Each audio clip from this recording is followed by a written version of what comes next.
Educação à distância, mudando realidades.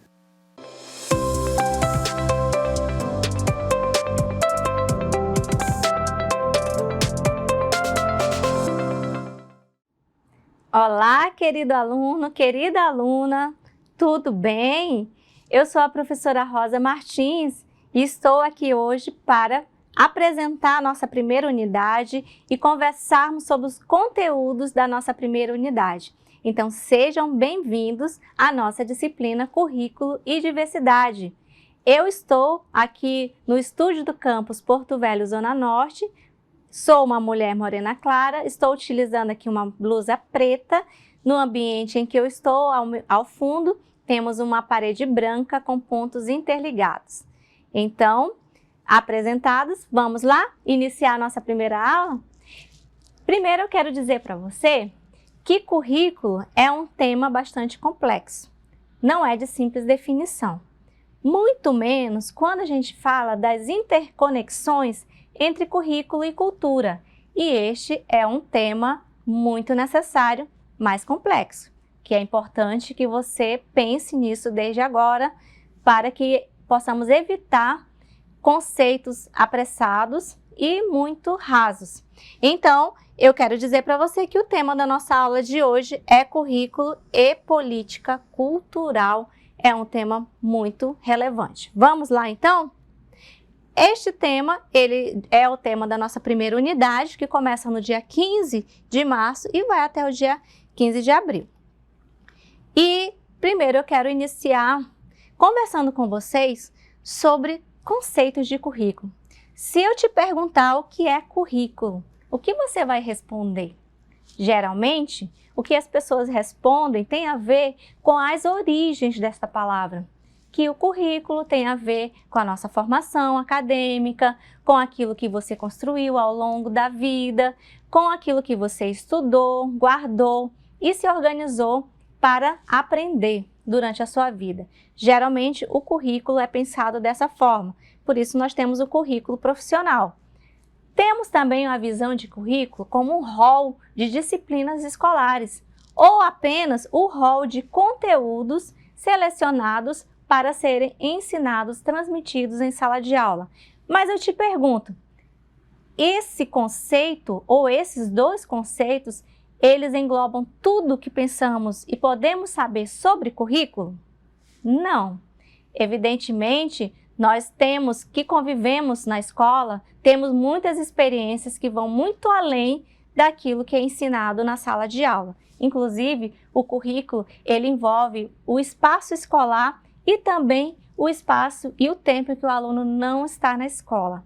Interessante, não é? Então, vamos pensar um pouco sobre esses conceitos. Primeiro, entender que o currículo ele não tem um conceito único.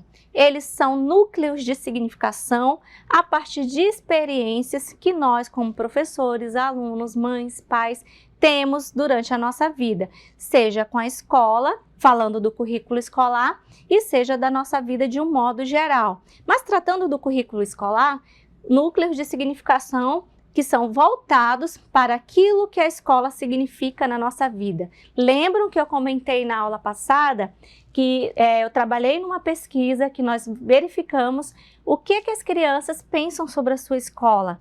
E ali nós podemos entender que até mesmo a forma como a criança chega até a escola é também parte do currículo. Muitas das crianças, elas não tiveram um olhar para a sala de aula. O que foi que elas desenharam? O ônibus. Porque, de repente, as experiências que elas têm dentro do ônibus, a caminho da escola, são muito mais significativas do que aquelas que elas vivem dentro da sala de aula. Então, é importante entender que o currículo são núcleos. Ele não existe apenas um núcleo, não é apenas a sala de aula, não é apenas o material didático, não é apenas a prática pedagógica. Envolve tudo aquilo que contempla o tempo escolar, o tempo que o aluno ele passa na escola ou fora da escola, porque mesmo quando ele não está na escola, ele continua vinculado a ela. Mesmo nas férias, ele continua sendo aluno, mesmo que não esteja no prédio, ok? Continuando, O currículo não é um conceito teórico, simplesmente, mas é importante dizer que é uma ferramenta de regulação de práticas, regula aquilo que achamos importante fazer, pensar e desenvolver na escola.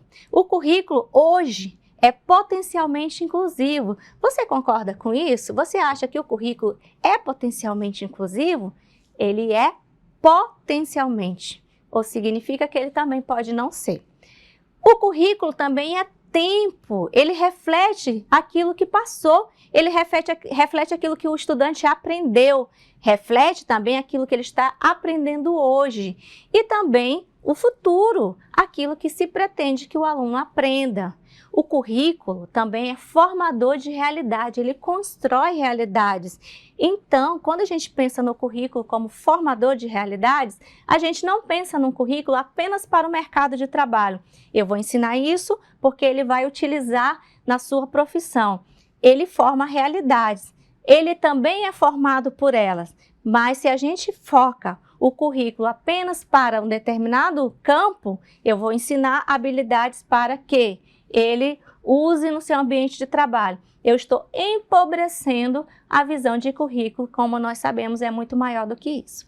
Então, o currículo é formador de realidades e ele também é criado por meio de práticas. Se nós temos práticas pedagógicas na escola que se repetem, que se reconstroem, elas podem ser vivenciadas e institucionalizadas, entre aspas, em um currículo, em um documento.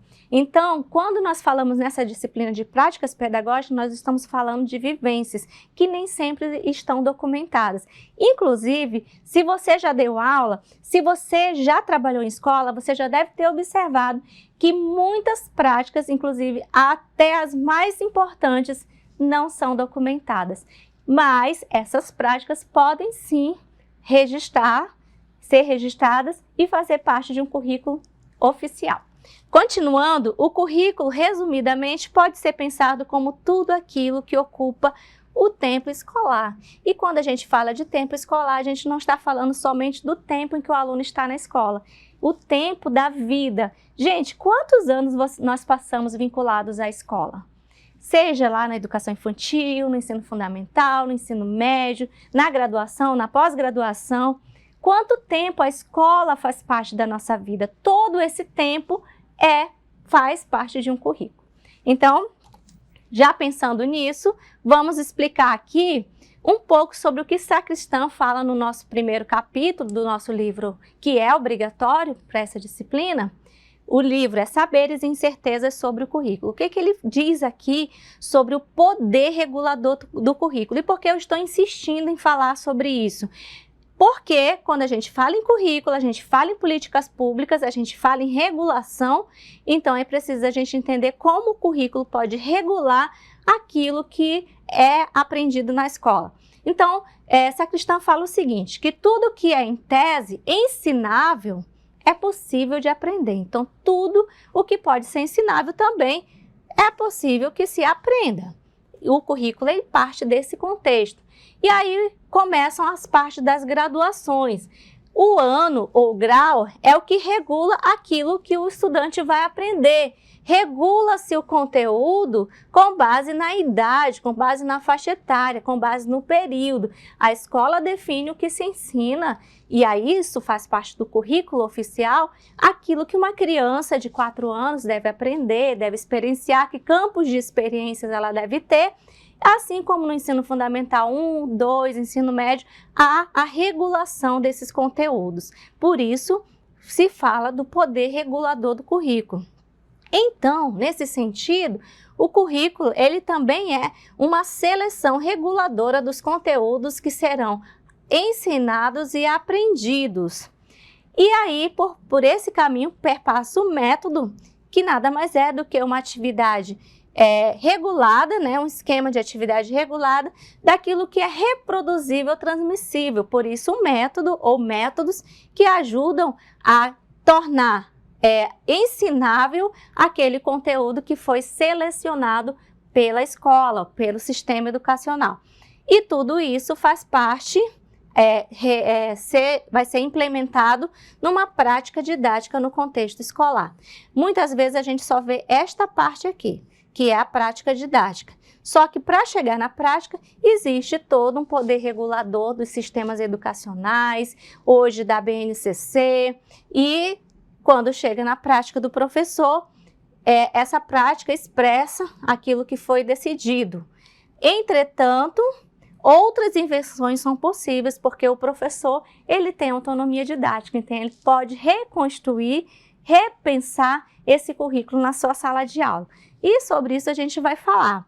Então, pensando na educação básica, que na nossa educação brasileira, a gente tem a seguinte organização. Nós temos a educação infantil, que na educação infantil, se a gente observar, as áreas de conhecimento são pensadas aqui como campos de experiência, e parte do direito da criança aprender e se desenvolver dentro dessa faixa etária, que vai de 0 até 5 anos e 11 meses, ou seja, antes dos 6 anos. E são esses os objetivos que a criança aprenda e se desenvolva. Já no ensino fundamental, são incluídas aquilo que nós chamamos de áreas de conhecimento, que vão até aqui o ensino médio. Inclui-se as competências, aí você já observa que já não são campos de experiência, já são competências específicas de área. Então, há aqui uma certa ruptura curricular da educação infantil para o ensino fundamental. Como também, se pensarmos que uma criança de 5 anos, antes de completar 5 anos e 11 meses, ela é de uma forma, e um mês depois, ela já tem que entrar neste quadrado, que é desenvolver competências específicas por área, já com 6 anos, né? E aí entram os componentes curriculares, as competências específicas por componente, e aqui nos anos iniciais temos as unidades temáticas, os objetivos de conhecimento e as habilidades. Ensino médio, áreas do conhecimento, competências específicas de área, e aqui o foco na matemática, na língua portuguesa e na matemática, e as habilidades. Então, nós temos aqui na organização brasileira formas de compreender o currículo escolar a partir de competências ou a partir de áreas de conhecimentos e de habilidades que expressem aquilo que o aluno deve saber fazer também durante cada percurso desse. E aqui uma reflexão de Sacristã, que ele fala que não haverá mudança significativa na cultura de escolarização se não forem alterados, aí preste atenção, os mecanismos que produzem a intermediação didática, ou, em outras palavras, toda a proposta cultural sempre será mediada por esses mecanismos. Então, se quisermos mudança na cultura da escolarização, precisamos pensar que, se pensarmos uma proposta cultural, é preciso entender que essa mediação passa também pelos mecanismos de mudança. Então, a prática pedagógica, se ela simplesmente refletir aquilo que os documentos oficiais expressam, sem uma reflexão crítica, ela dificilmente vai ser um agente de mudança. Então, é importante empoderar, se é que eu posso usar essa palavra dessa forma, porque muitas vezes essa palavra é utilizada como alguém dá poder ao outro e não a pessoa se apropriar, né, do poder que tem, mas de toda forma, a prática pedagógica intercultural, ela é, antes de mais nada, isso que eu estou querendo dizer, uma decisão. Difícil obrigar um professor a trabalhar na perspectiva intercultural. Qualquer documento oficial poderia dizer, agora vamos trabalhar na perspectiva intercultural. Isto não funciona, principalmente porque a questão da cultura é algo que não se normatiza dessa forma, senão todas as políticas étnico-raciais já estariam vigorando de forma plena. Então, há sim um trabalho a ser pensado e a ser refletido a partir da prática do professor e da identificação de como a minha prática pode homogeneizar aquela turma e tratá-los como se eles fossem todos iguais, no sentido de que eles não têm diferença. e que a diferença não é algo discriminatório ou que possa inferiorizar. É preciso reconhecer a diferença para saber ajudar os alunos e para entender o que é respeito, porque sem conhecer diferença, a gente também não sabe o que é respeitar. Vamos então continuando aqui.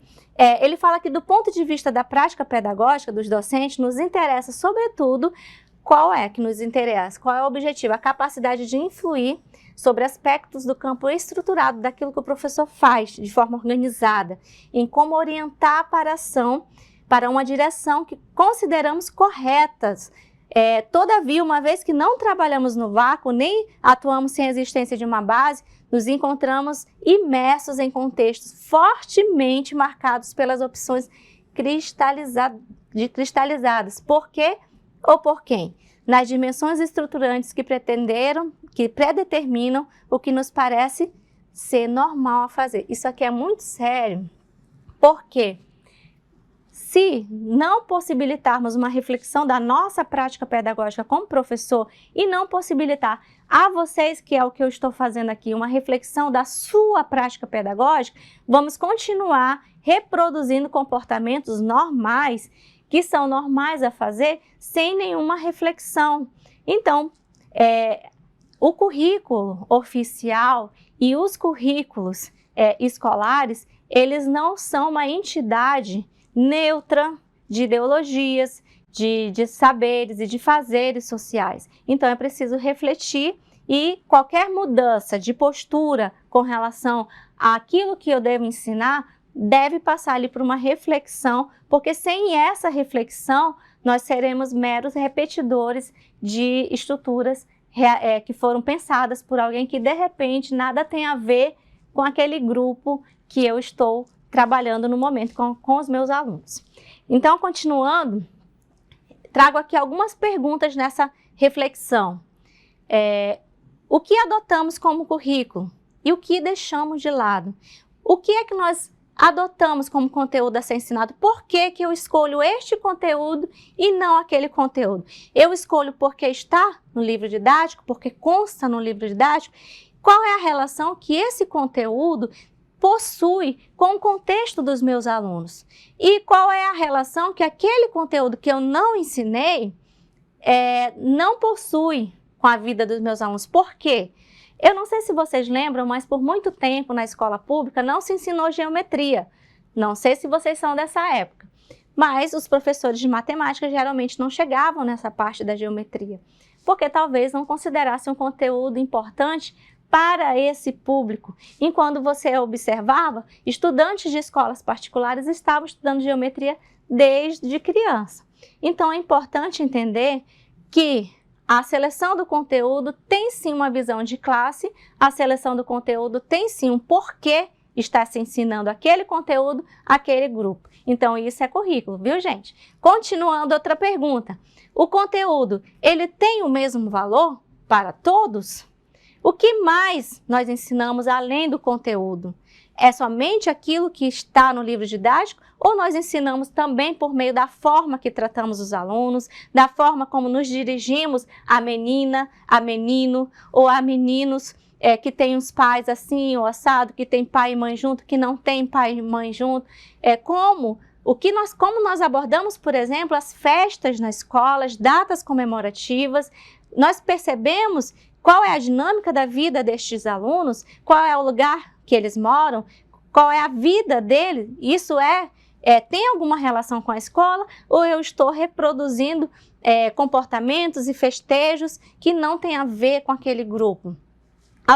Muito mais do que isso, não tem a ver com aquele grupo, que não tem nenhuma relação com a vida desses alunos e que não expressa nenhuma identificação com a vida dessas pessoas.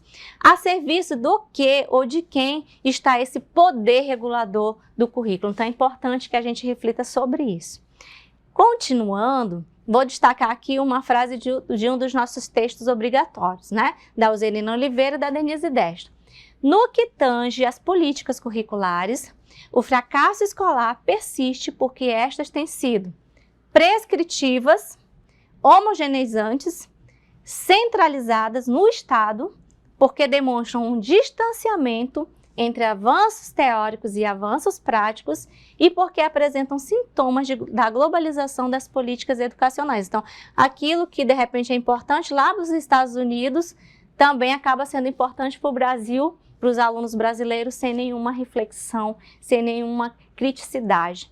Então, essa globalização dos conteúdos, das políticas, especialmente das políticas curriculares, essa absorção, né, a gente observa isso inclusive em documentos oficiais, sem nenhuma reflexão, sem nenhuma discussão com os contextos, os conselhos locais. É importante que a gente reflita como esses documentos acabam impactando na nossa prática pedagógica e como nós podemos pensarmos em práticas que vão contra esse fluxo, ok? Então, essa prescrição homogeneizantes, né? Essas políticas curriculares homogeneizantes, elas precisam ser desveladas a partir do nosso estudo, das nossas reflexões. Então, Sacristã, ele defende que o currículo ele é muito mais do que um plano proposto. Sabe por quê? Muitas vezes, quando a gente pensa no currículo, a gente pensa num rol de disciplina, em um plano, em uma carreira em que aquele aluno vai fazer, vai cursar. Mas aqui, Sacristã, ele propõe um esquema da concepção de currículo como processo e praxe. O PP aqui, o processo e praxe. Então, vamos pensar. O currículo, ele é um projeto de educação, antes de mais nada. Por isso, ele é importante ser um texto. O currículo, ele tem que ser escrito. A gente precisa dizer o que a gente acha que é importante que tenha no currículo. O currículo também, ele não é só um texto, ele é também um texto, mas ele deve ser interpretado pelos professores, pelos materiais que constam neste currículo. O professor é o agente do currículo. Ele não tem que ser o implementador de currículo. Ele precisa ser interpretado. Nem sempre o professor participa da elaboração do currículo, até porque o currículo oficial, o professor da sala de aula não participa. Ele recebe aquilo que ele precisa ensinar dentro daquela faixa etária, daquele ano ou grau.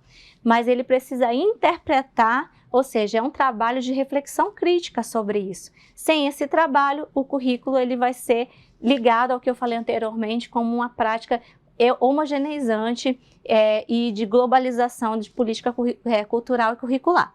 Então, o currículo também, interpretado pelo professor, ele também é realizado em práticas com sujeitos concretos, não com aquele sujeito geral que foi pensado por quem elaborou o currículo, né? Que ensina jabuticaba, por exemplo, para um grupo que nem sequer sabe o que é isso. Ele é praticado em um contexto, ou seja, as pessoas precisam construir sentidos para aquilo que elas aprendem. Então, um professor, para que o sujeito entenda esse contexto, ele precisa interpretar. Ou seja, existe o texto curricular, a interpretação do professor e existe a prática. E aí, dessa prática, nós temos os efeitos educacionais reais. Podemos ter sucesso, podemos ter evasão, podemos ter falta de identificação com aquilo que é ensinado, podemos ter desmotivação, podemos ter dificuldade de alfabetizar, podemos ter dificuldade de aprender os conteúdos matemáticos, podemos ter falta de conhecimento de geometria, por exemplo, volto a falar nisso, porque participei dessa formação. Então, todos esses efeitos reais, eles são resultantes deste processo, por isso que a concepção de currículo aqui é como processo e praxe. E aí temos os efeitos comprováveis e comprovados, temos as avaliações nacionais e internacionais que vão dizer o nível daquele currículo, até onde os alunos conseguiram chegar a partir daquilo que foi pensado inicialmente, a partir daquilo que foi dito que eles deveriam saber. Então, é importante que a gente reflita sobre o currículo como processo e praxe, não somente como um conceito, mas eu quero destacar que nesse conceito de Sacristã, o que me chamou a atenção fundamentalmente não é somente o texto curricular, mas é principalmente a capacidade e a importância do professor interpretar esse texto curricular. Então, vamos aqui para finalizar a nossa primeira aula com alguns caminhos a percorrer. Sugerimos o deslocamento da abordagem metodológica hegemônica, que é aquela que prevalece sobre a política curricular e cultural, ou seja, da perspectiva global local para a perspectiva local global. Qual é a mudança que Oserina Oliveira e Denise Destro indicam aqui? Para a gente simplesmente não ficar pensando no currículo como algo a ser desenvolvido na escola, pensado de forma global para ser aplicado de forma local. Mas o que elas propõem é que a gente comece a pensar o nosso local e relacione com esse global. Então, é a partir do local que o currículo precisa ser pensado. Então, vamos interpretar o texto curricular, que campos de experiências as crianças da educação infantil precisam ter, que competências os estudantes do ensino fundamental 1 precisam desenvolver, que competências os estudantes do ensino médio ou fundamental 2 precisam desenvolver, mas a partir do nosso contexto local, para o global. Essa é a observação que elas fazem como caminho a percorrer. Isso porque os processos e forças culturais são mais bem visualizados em situações históricas específicas. Então, para pensarmos um currículo que tenha sentido cultural, para pensarmos uma política curricular com valor cultural, precisamos pensar o local e o global, e não o global e o local na visão das autoras, porque é uma situação histórica específica, vivida, que vai nos trazer visualização de forças culturais, de identificação com as realidades sociais. Então, finalizando, deixo aqui uma frase de Sacristã, do livro que é a base dessa nossa primeira unidade, e ele diz que o desafio da educação continua sendo encontrar outras formas de conhecimento escolar. E eu destaco aqui, outras formas de conhecimento escolar. Resgatar o sentido da formação geral. Revisar a racionalidade baseada na cultura erudita, sem renunciar a ela. Quando o Sacristã fala de revisar a racionalidade, né, da nossa cultura erudita, é pensar naquilo que a gente entende que é fundamental que o aluno aprenda, não, mas sem renunciar à cultura erudita. Quando pensarmos o local, não dizer que o aluno não vai aprender uma cultura diferente daquela que ele vivencia, não é isso, mas é saber conscientemente aquilo que a minha experiência vivida, a experiência daquela comunidade é real, que história tem valor e que a cultura erudita, ela vem fazer parte dessa realidade, não vem retirá-la, eliminá-la ou suprimi-la. Então, é importante que no currículo, quando pensamos o currículo e política cultural, precisamos entender o papel do professor como fundamental nessa interpretação do texto curricular e o currículo, principalmente como um conceito de processo e praxis. Então, eu vou ficando por aqui, desejando que você faça uma excelente leitura dos nossos textos obrigatórios e que também se aventure aí nos nossos textos complementares. Um abraço e até a nossa próxima aula.